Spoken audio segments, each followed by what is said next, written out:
Want to know how to chat with DALL-E in ChatGPT?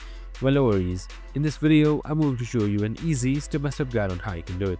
It's super simple and under a minute, so let's get straight to it. Now, first thing first, simply open up your ChatGPT application or your website. And once you're there, here on the right side, you should see sidebar. If you haven't opened it, just simply select sidebar to open it up. And here you should be seeing GPTs. Just simply select explore right here.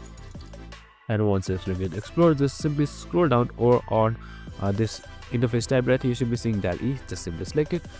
And now once you have selected DALL-E, here you should be seeing various DALL-E generators like Gill battery generator, architecture AI, and much more. You can also see more in order to see more GPTs. So you can just simply select it and then select start chat, and you should be good to go.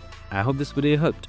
If it did, make sure to like, subscribe, and tune in with us for more of these videos. See you in the next one.